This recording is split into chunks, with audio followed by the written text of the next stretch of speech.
बिस्मिल्लाहिर्रहमानिर्रहीम। रोशन कश्मीर देखने वाले तमाम नाजरीन को आदाब और सलाम।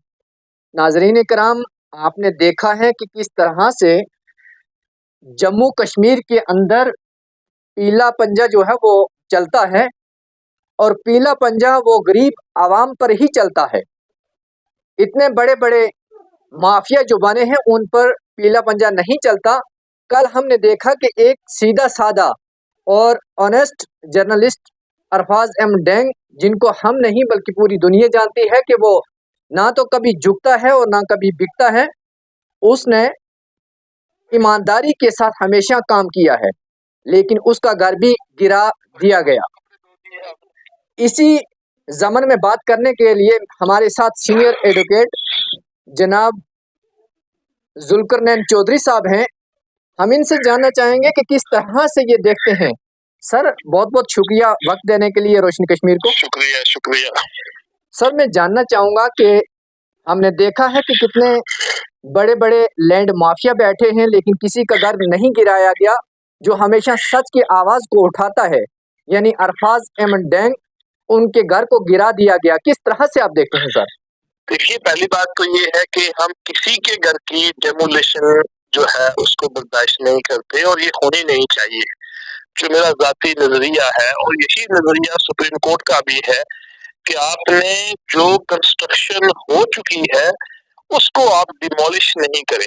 राइट जी सर। अभी हमारे जो आउट गोइंग चीफ जस्टिस हैं उनकी एक लैंडमार्क जजमेंट है, जो एक बहुत बड़ा फैसला पूरे देश के लिए किया कि आपने किसी व्यक्ति का कंस्ट्रक्शन को आपने डिमोलिश नहीं करना है, और जो व्यक्ति जो ऑफिसर खुद इसको डेमोलिशन ड्राइव चलाएगा, खुद अपने हाथ में कानून का को लेगा, तो उसके खिलाफ कार्रवाई इन पर्सन कार्रवाई बननी चाहिए। ये सेटल प्रोपोजिशन ऑफ लॉ है। जी। जहां तक ताल्लुक रहा अरफाज डैंग का, देखिए उसकी कमजोरी पूरी एडमिनिस्ट्रेशन को, civil as well as police administration के पास एक ही कमजोरी थी कि उसके वालिद मोहतरम ने पिछले 40 साल पहले एक स्टेट लैंड के ऊपर 3 मरले का घर बनाया था। जी सर। और उसमें है क्या है, सरकारी जमीन थी। उस वक्त जब वो जमीन के ऊपर उन्होंने घर बनाया, उस वक्त जेडीए बना ही नहीं था। यानी कि जम्मू डेवलपमेंट अथॉरिटी का आगाज आज से 40 साल पहले नहीं हुआ था, जो उसके वालिद कह रहे हैं, बल्कि 45 साल। जी। तो जेडीए बाद में आई और मकान पहले बना। एक फैक्ट ये है। दूसरा ये है कि क्या इस जमीन, ये जो जमीन आपने 3 मरले में घर गिरा के, क्या सरकार दिखाना चाहती है, क्या यहाँ की एडमिनिस्ट्रेशन दिखाना चाहती थी, किस पर्पज के लिए आपने उस लैंड को यूटिलाइज करना है? क्या आप वहां पर कोई एयरपोर्ट बना रहे हो? क्या आप वहां पर जेडीए को ऑफिस बना रहे हो? क्या कहीं तहसीलदार का दफ्तर बन रहा है, कोई स्कूल बन रहा है, कोई रेलवे स्टेशन बन रहा है? What is the purpose? Purpose ये था कि एक बेबाक आवाज को दबाया जाए, जी, एक ऐसी आवाज को खत्म किया जाए जो जम्मू कश्मीर के लोगों की बात करती है, जी, जो जम्मू कश्मीर के लोगों की बात को सामने लाता है, जी, और जनता की बात को सामने लाता है, सो दैट उसको इतना कुचला जाए। बताइए आप, क्योंकि आपके ऑफिशियल उस वक्त कहाँ सोए थे, मरे थे जब ये कंस्ट्रक्शन होती हैं। जब लोग इतनी बड़ी बड़ी कंस्ट्रक्शन करते हैं, सरकारी जमीन हो, जेडीए की हो या कश्मीर की अंदर कश्मीर डेवलपमेंट अथॉरिटी, उस वक्त कहाँ सोई होती है जब कंस्ट्रक्शन हो जाती है। जब कंस्ट्रक्शन हो जाती है उसके बाद आप लोगों की नींद खुलती है। तो हमारा ये मानना है कि कंस्ट्रक्शन होने से पहले और जो खाली जमीन है उसको सरकार ले, अगर सरकार की जमीन है तो कोई दिक्कत नहीं, लेकिन मकान किसी का भी हो, दुकान किसी की भी हो, बिना मजहब व मिल्लत में ये ऐलानिया कहता हूँ कि उनके खिलाफ कार्रवाई नहीं होनी चाहिए। ये लोगों का आशियाना होता है, और कानून भी यही है कि आप किसी का घर नहीं गिरा सकते। और फिर आपको जब काम करना भी है, अगर इसके बावजूद आपको कार्रवाई करनी है, तो ड्यू प्रोसीजर ऑफ लॉ को फॉलो करना है। And what is due procedure of law? Due procedure of law is established. आपको प्रायर नोटिस देना है, आप लॉ को फॉलो ही नहीं कर रहे। आप जनता को कह रहे हो आप लॉ फॉलो करो, लेकिन यहाँ की ब्यूरोक्रेसी, यहाँ की एडमिनिस्ट्रेशन क्यों नहीं लॉ को फॉलो कर रही? क्या ये सुप्रीम कोर्ट की जो लैंडमार्क जजमेंट मैंने अभी आपको बताई, उसकी वायलेशन नहीं है। क्या मिला? एक 40 साल से गरीब आदमी ने पाई पाई करके अपने 10-20 रुपए जोड़ के ट्रांसपोर्ट नगर नरवाल बाला में 10-10 रुपए जमा करके ये घर खड़ा किया था जी। आपको किसने ये अथॉरिटी दी कि आप एक घर को आपने उसी लाइन में 50 घर और मौजूद है जी। और यहीं से 1 किलोमीटर की दूरी के ऊपर खसरा नंबर 781 मील परकुटा नगर के अंदर मार्बल मार्केट के अंदर सरकार की 154 कनाल जमीन बड़े बड़े शहर के दिग्गज लोगों ने कब्जा करके घेर के रखी जी। बड़े बड़े मीडिया हाउस वहां से चल रहे, 6 बैंकेट हॉल वहां से दिन रात चल रहे, धड़ल्ले चल रहे, फुल्ली डेवलप्ड हॉस्पिटल वहां चल रहे, बड़ी बड़ी कमर्शियल बिल्डिंग 154 कनाल जमीन पे चल रही हैं और हाई कोर्ट के आदेश हैं। अक्टूबर 2020 की लैंडमार्क जजमेंट है जम्मू कश्मीर की जिसमें कहा कि ये लैंड 154 कनाल जमीन इन लोगों से खाली करवाओ। वहां इनकी ताकत नजर नहीं आती जी। वहां पर क्यों नहीं एडमिनिस्ट्रेशन काम कर रही? क्यों? क्योंकि वो बड़े लोग, मैं नहीं कहता कि उनके खिलाफ भी होनी चाहिए, मगर मैं कहता हूं अगर आप बड़े लोगों के खिलाफ कार्रवाई करने की ताकत नहीं ना रखते तो 3 मरले के को आप खाली करवा के क्या दिखाना चाहते हो? जी। क्या दिखाना चाहते हो? आप ताकत में हो तो ये ताकत किसी और को दिखाइए जाके। एक निहत्ते गरीब आदमी के ऊपर आपकी ताकत चलती है, लेकिन वहां मार्बल मार्केट में 154 कनाल जमीन पे जहां हाई कोर्ट के आदेश है जी। वहां पर आपकी ताकत क्यों नहीं नजर आ रही? ये मैं डिप्टी कमिश्नर जम्मू और VC/JDA जम्मू से पूछना चाहता हूँ जी। क्या दिक्कत है? आपको 3 कनाल जमीन 3 मरला खाली करवाई, लेकिन आप 154 कनाल खाली नहीं करवाने की ताकत रखते। और गन पॉइंट के ऊपर मैं कहना चाहता हूँ कल ये आपने डिमोलिशन की। सर एक कोई भी देश का वासी जो कानून के ऊपर अपनी पकड़ रखता है, अपना विश्वास रखता है, आप 200 आदमी पुलिस का विद गन लेके अगर वहां पर पहुंचेगा तो किसकी चलेगी? तो ये एक मसला नहीं है, बल्कि ये जम्मू कश्मीर के 20 लाख कनाल जमीन लोगों के पास सरकारी अराजी के ऊपर लोगों के मकान बने हुए हैं, लोगों के कब्जे में है। ये जम्मू कश्मीर गवर्नमेंट का स्टैंड है। अब वो 20 लाख कनाल जमीन अगर आप लोगों से रिट्रीव करते हो, इट्स अ पब्लिक इशू। आप इतने बड़े लोगों को, इतनी बड़ी तादाद में जो जनता सरकारी जमीन पे बसी है उसको वकेट नहीं कर सकते और लोगों को सरकारी जमीन पे बसने पर मजबूर करने वाली भी यही सरकार है जो टाइम एंड अगेन यहाँ हुकूमत में रही, प्रोवाइड नहीं कर रही। ये काम किसका था? इसके लिए पहले हमारे पास होता था Jammu and Kashmir housing board बनाया गया कि ये बोर्ड जो है शहरों के अंदर लोगों को जमीनें प्रोवाइड करेगा, जिसमें हाउसिंग भी होगी, कमर्शियल भी होगी। आज कोई पूछेगा जम्मू कश्मीर की सरकार से कि भाई बताइए कितनी हाउसिंग J&K हाउसिंग बोर्ड ने लोगों को दी, कितनी कमर्शियल बिल्डिंग्स के लिए आपने जमीनें दी? आप अलाट करें, एक सिस्टम है, एक रेगुलेशन है, लेकिन ये डिपार्टमेंट काम ही नहीं करते, टोटली नॉन फंक्शनल। इसके बाद बनाया गया JDA और कश्मीर में बनाया गया श्रीनगर डेवलपमेंट अथॉरिटी।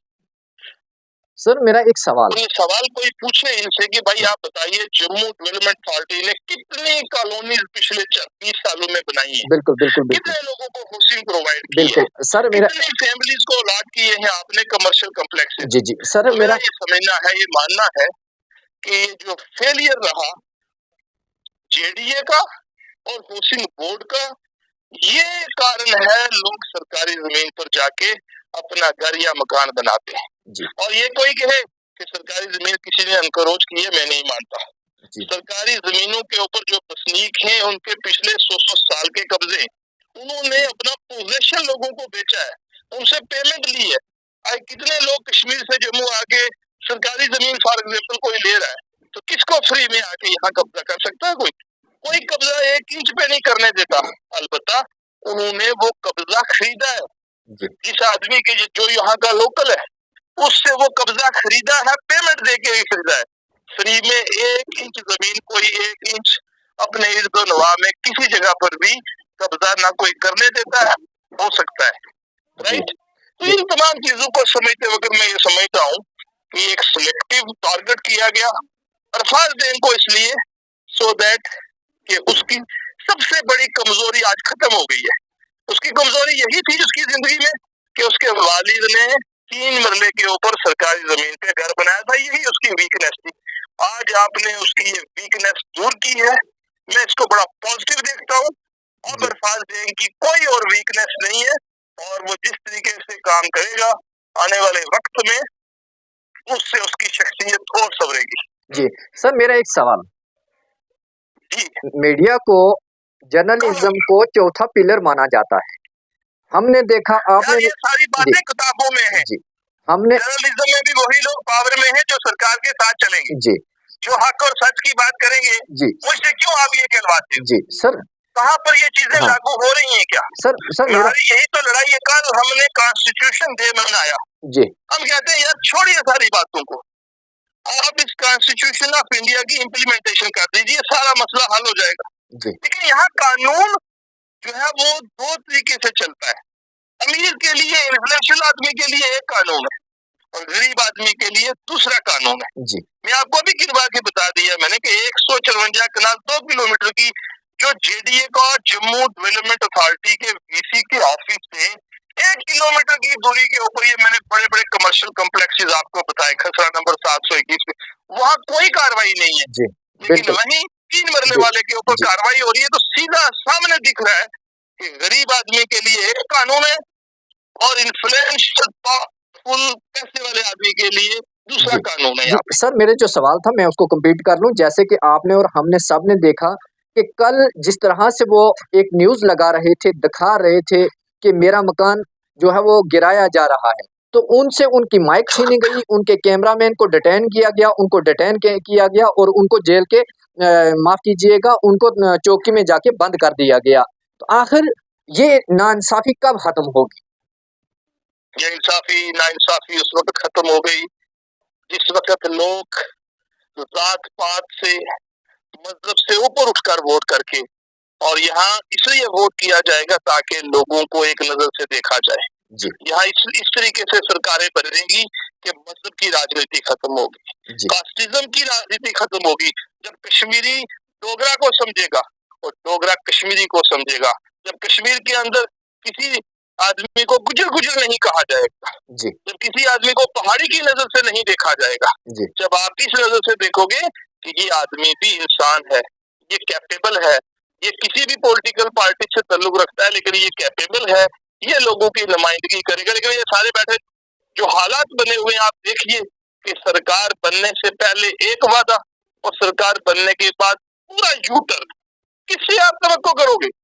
हमारे यहाँ के चीफ मिनिस्टर साहब उमर अब्दुल्ला साहब ने क्या कहा था, याद है आपको? बिल्कुल सर। क्या मंशूर था उनका इलेक्शन से पहले कि हम लोगों को बिजली फ्री प्रोवाइड करेंगे। उनके वीडियो और रिकॉर्ड है कि नहीं है? बिल्कुल सर। तो आज उमर अब्दुल्ला साहब कहते हैं कि अगर मेरी आंटी के घर में और मेरी बहन के घर के अंदर स्मार्ट मीटर लगे हैं तो जम्मू कश्मीर की जनता क्यों ना स्मार्ट मीटर लगाए। आप देखिए, आपने हुकूमत बनाई हुई है, आज जेडीए को, आज म्युनिसिपल कारपोरेशन को, आज श्रीनगर डेवलपमेंट अथॉरिटी को, जिसको हम एसडीए कहते हैं, ये सारे डिपार्टमेंट किसके पास है? ये यहाँ के चीफ मिनिस्टर साहब के पास है। कल से मैं देख रहा हूँ कि सरकार की ओर देख सकता हूँ, जिस तरह आप कह रहे हैं उसको डिटेन किया, वहां से उठा के ले गए। उसका ये मसला है कि पुलिस की असिस्टेंस, जब भी ये ऐसे मामले होते हैं उसमें पुलिस का असिस्टेंस लिखित रूप में मांगा जाता है पुलिस से कि कोई लॉ एंड ऑर्डर की प्रॉब्लम ना हो जाए, तो इसलिए पुलिस वहां पर अपना काम करने के लिए जाती है। बट द एक्शन जो है वो एडमिनिस्ट्रेशन का था, वो जेडीए का था, और आपस में मिलकर सिविल एडमिनिस्ट्रेशन ने ये सारी कार्रवाई कहीं पर भी होती है अंजाम देते हैं। पुलिस का काम है लॉ एंड ऑर्डर को मेंटेन रखना, ताकि ये जो कार्रवाई हो रही है उसको प्रॉपर तरीके से एग्जीक्यूट किया जाए। तो मैं ये समझता हूँ कि ये सारी कार्रवाई सरकार के कहने पे हो रही है, सरकार के मुताबिक हो रही है। अगर नहीं हो रही तो सरकार इस्तीफा दे, बाहर बैठे लोगों के ऊपर इस किस्म से जुल्म और ज्यादती जो है, तो लोग जिसकी सरकार हो गई उससे करेंगे दावा। जी राइट। बहुत बहुत शुक्रिया सर वक्त देने के लिए। ये थे हमारे साथ एडवोकेट जुल्करनैन चौधरी, जिन्होंने बेबाकी से अपनी आवाज को रखा और इन्होंने बता दिया कि किस तरह से जम्मू कश्मीर के अंदर जो नाइंसाफ़ी हो रही है उस नाइंसाफ़ी को किस तरह से रोका जाएगा। फिर इन्होंने ये भी क्लियर कर दिया कि कितनी ऐसी लैंड्स हैं कि जिनको कोई पूछता तक नहीं है, तो आखिर ये नाकामी और नाअहली किसकी है। देखते रहें रोशन कश्मीर को। मुझे दीजिए इजाज़त। अल्लाह हाफ़िज़।